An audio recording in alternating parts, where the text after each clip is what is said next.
Hello and welcome back to Flick Check. I'm your host, Andrew Woltman. So much to talk about tonight, and since I haven't been red flagged yet, I'm just going to assume those of you that are watching don't hate it. So on with the show. Let's go to movie news! The biggest bit to come out this week, the reveal of Ben Affleck as Batman in Batman and Superman. Hard to tell from this particular photograph, but it appears that the costume designers at Warner Brothers have finally gotten over their phobia of the color gray. Channing Tatum has been signed by Fox to play Gambit in an upcoming X-Men movie.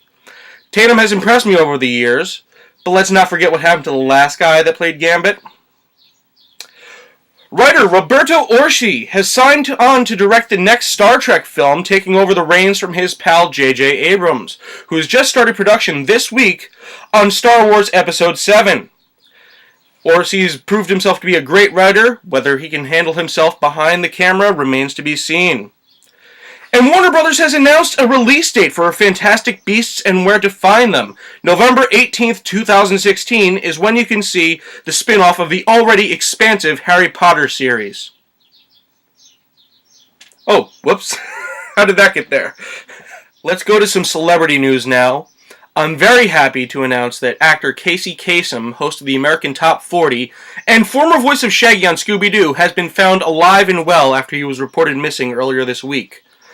Yes, the gang didn't even have to split up and look for clues. And finally, Emmy Award-winning actor Alec Baldwin was arrested for riding his bicycle the wrong way down Fifth Avenue.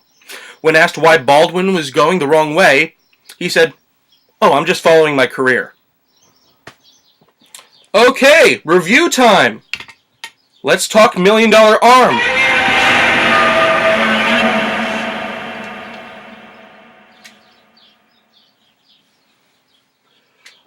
Okay, let's talk Godzilla.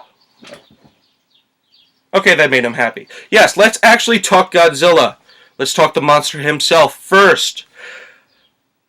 I love the new design. I love it. It's more refined, it's slicker, but at the same time, it has that bulky, not this. This is a lizard mixed with a potato.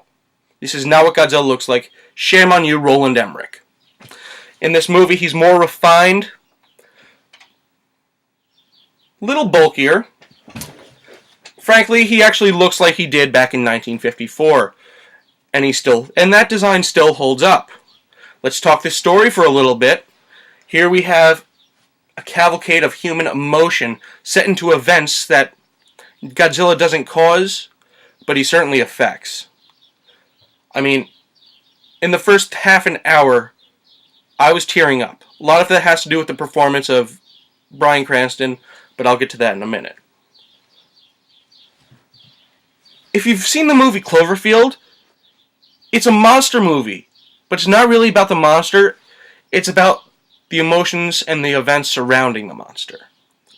And that's what I really liked about this movie. What I didn't like about this movie was how far it went with that.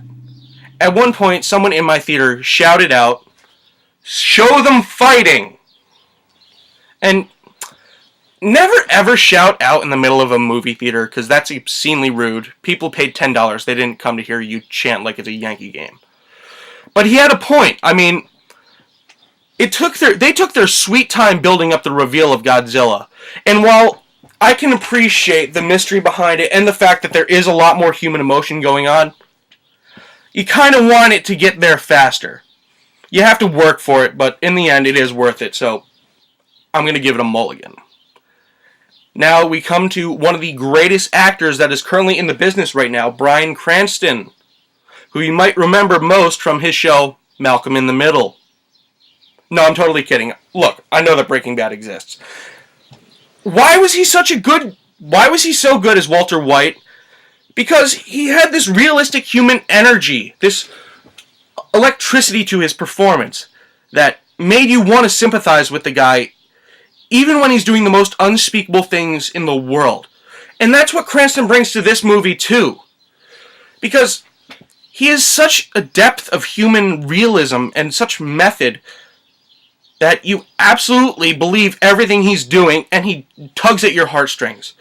This is a man that could go from roller skating in one TV show to running people over and in Pontiac Aztec in another, and people still buy it. He has that kind of range. That is why he is literally one of the greatest people in acting. Now we come to Aaron Taylor Johnson, who some of you might remember as the man who put the kick in Kick-Ass. While he's certainly a lot more believable than Matthew Broderick was in the 1998 version, he doesn't add too much to this movie. I mean, you don't necessarily believe him as a father or a husband, but he's giving the most he can, so I'm going to give him a pass too. Like, Aaron Taylor Johnson, you're a good actor. Just work on it. So, all in all, Godzilla, you get a check plus. I absolutely recommend you seeing this movie. It doesn't give you the most Godzilla that you want, but it's the Godzilla that you need right now. Hope you enjoyed the show. I enjoyed doing it. Stay tuned, because in the coming weeks, we're going to have some guests stopping by the studio to review movies with me, so you won't just have to listen to me babble on for 7 to 8 minutes at a time. Leave a comment below in the comments section, hit me up on Facebook, or hit me up on Twitter, because I have an account. I just forgot about it for about 3 years. I'm Andrew Woltman, and remember, if you're not sure about a flick, let me give it a check. Have a good night.